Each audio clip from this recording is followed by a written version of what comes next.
Hello everyone and welcome back to my channel. Um, Today I thought I'd talk about some all-time favourite paperbacks. I've got a heap of things that I might get through discussing in the time, I don't know. We'll see. Um, Charlotte's Web is one of my all-time favourite books.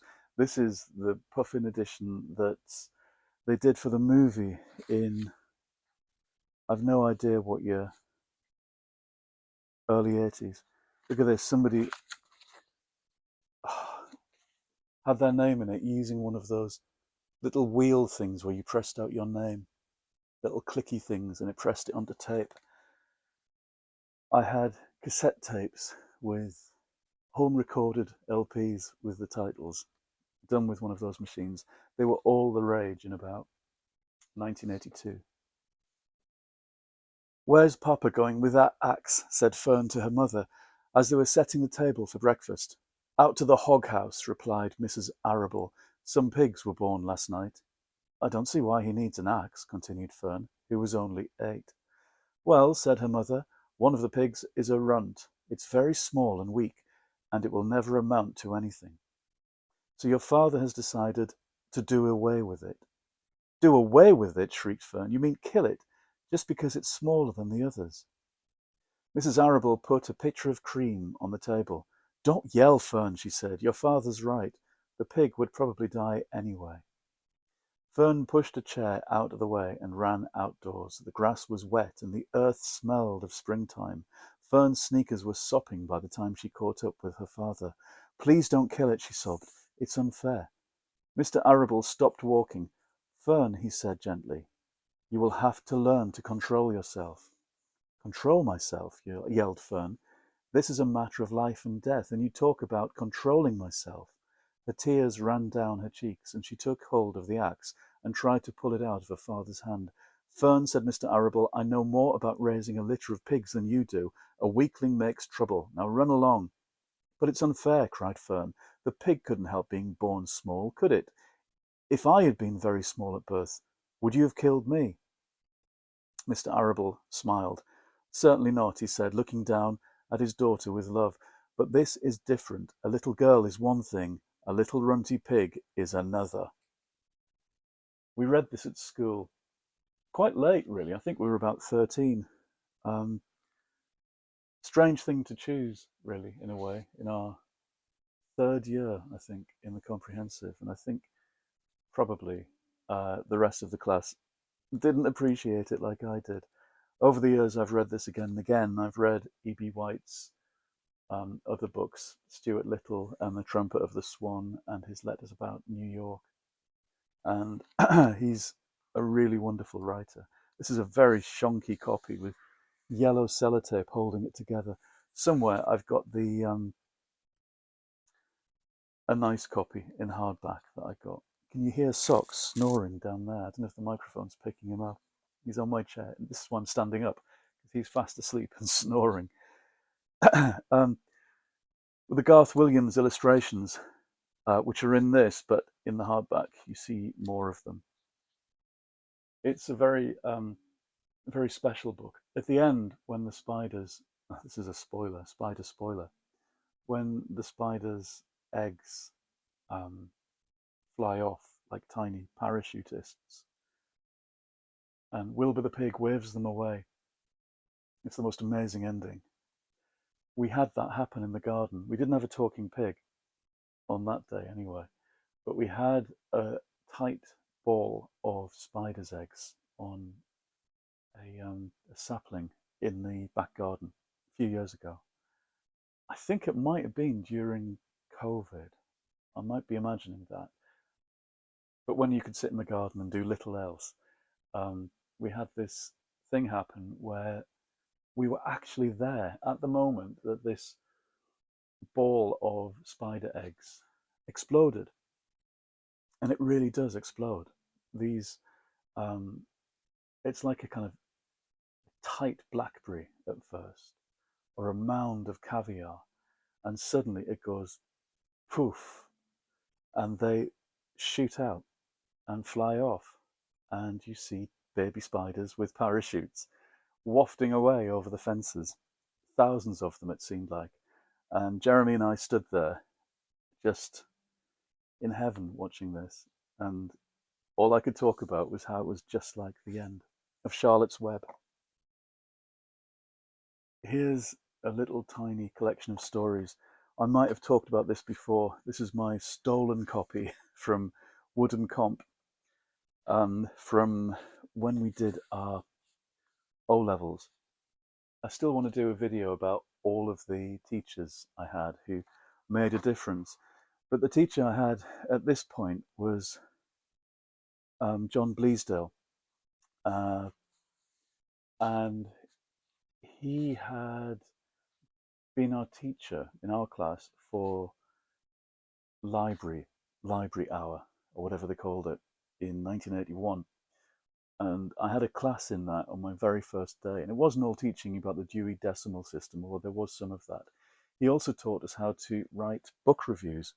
And that was the job of that class, really, to choose books from the library and then write these reviews of them. And he was the one who weaned me away from doing just Doctor Who books. Although I did plenty of reviews of The Three Doctors and Carnival of Monsters and all of those things, The Web of Fear, Charlotte's Web of Fear, and move on to other things. Roald Dahl, first of all, and who was my gateway drug, really, to puffin books.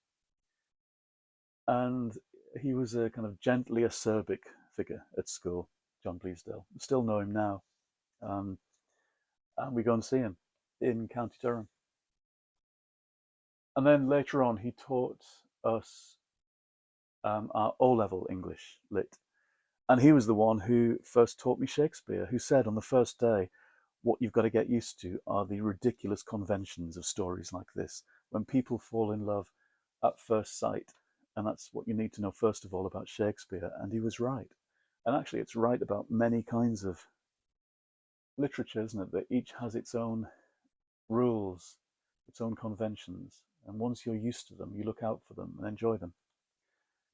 This collection of stories, I remember us doing a kind of whole weekend of extra classes that are, I think we had 3 English teachers altogether.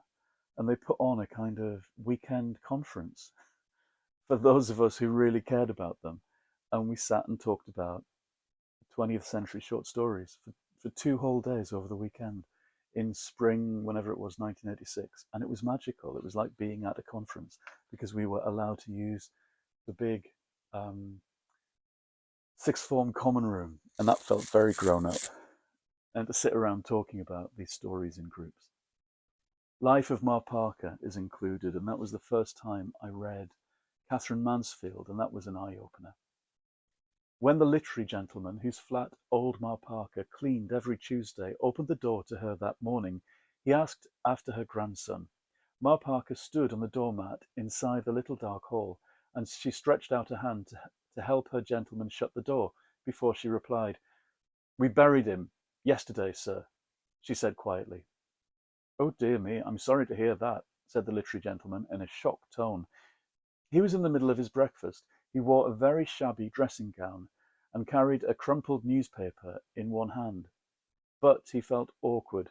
He could hardly go back to the warm sitting room without saying something more. Then, because these people set such store by funerals, he said kindly, "I hope the funeral went off all right." "Beg pardon, sir," said old Ma Parker, huskily. Poor old bird. She did look dashed. "I hope the funeral was a success," said he. Ma Parker gave no answer. She bent her head and hobbled off to the kitchen, clasping the old fish bag that held her cleaning things and an apron and a pair of felt shoes. The literary gentleman raised his eyebrows and went back to his breakfast. "Overcome, I suppose," he said aloud, helping himself to the marmalade. Ma Parker drew the 2 jetty spears out of her toque and hung it behind the door. She unhooked her worn jacket and hung that up too. Then she tied her apron and sat down to take off her boots. To take off her boots, or to put them on, was an agony to her, But it had been an agony for years. In fact, she was so accustomed to the pain that her face was drawn and screwed up ready for the twinge before she so much as untied the laces. That over, she sat back with a sigh and softly rubbed her knees. It was the It's a really short story, actually, really short. Um, it's a tragic story. Just the little details as well of people's lives. The fact that she uses half a cut potato to clean the grime off his plates, which he's left steeping in the sink. Or when they talk about writing a letter to the doctor, they have an egg cup full of ink to dip their pens in. It's a really beautiful story. Both the bits I've read you today are about mortality, dreadfully sad books.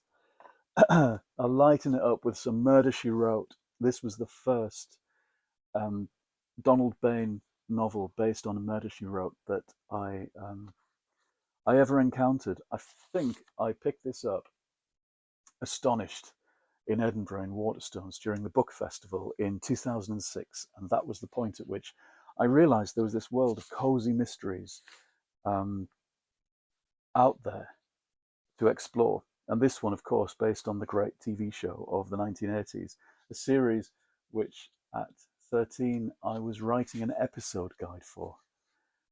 Um, back, I think it was every Sunday it was on. When Cabo Cove's own Wayne Silverton wants to debut his new airline, he invites Jessica Fletcher and other locals on the inaugural flight from Boston to London.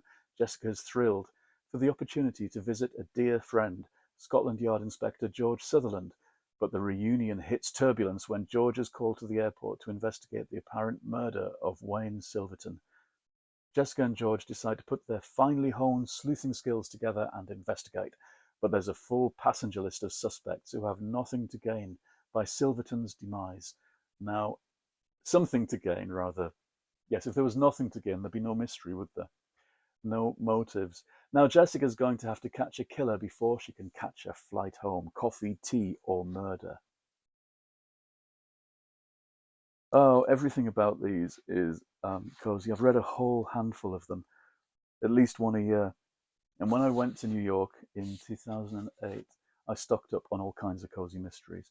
I couldn't believe that the bookshops just had yards and yards of books in every genre, and cozy mysteries based on old TV shows was a whole section, just as novels about amateur sleuths who were also werewolves or vampires was a genre. I wish we had the same kind of organizational stuff here and the same kind of publishing. A Little Yuletide Murder, I've read that one. Uh, Destination Murder, Margaritas and Murder, Manhattans and Murder. I've read more of these than I think. Murder on the QE2. Right, moving on. The Nutmeg Tree by Margery Sharp. Now, Margery Sharp wrote The Rescuers series of books that became my favourite Disney film of all time. And she also wrote these uh, some adult books. The Nutmeg Tree, this is a Pan book from the 50s, I guess. It's written with a light touch and bubbling humour that are characteristic of its author. Now, listen to this. Ex-chorus girl Julia Packett, widowed in World War I after her brief marriage into a county family, wisely allowed her in-laws to take full responsibility for her daughter Susan's upbringing, while she herself, improvident and indiscreet, returned to the stage life she adored. Now verging on middle age, she is almost penniless when Susan writes begging her to join the family in France, for, she says in the letter, I want to get married, and grandmother objects. So, Julia, prepared to behave as a lady should, yet ready to pounce on any crumbs of advantage that may fall in her path, sets out for the mountains of the Haute Savoie. On the Channel boat, she involves herself rather indecorously with a troupe of trapeze artists and actually stays in Paris in order to take part in one of their performances. Installed in the French villa, she finds that Susan's young man is clearly unsuitable for Susan, but is a kindred spirit to herself, and is unscrupulously ready to exploit her delicate position if she opposes him. Complications follow. The arrival of Susan's guardian, the handsome Sir William Waring. Julia flutters away, of course, but not too far away. I remember this being absolutely hilarious. A proper kind of comedy. It should have been a black and white movie in the 50s.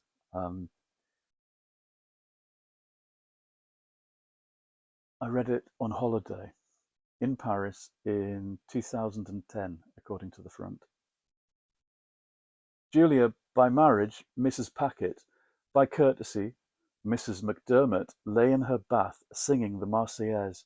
Her fine, robust contralto, however, was less resonant than usual, for on this particular morning the bathroom, in addition to the ordinary fittings, contained a lacquer coffee table, 7 hat boxes, half a dinner service, a small grandfather clock, all of Julia's clothes, a single bed mattress, 35 novelettes, 3 suitcases, and a copy of a Landseer Stag.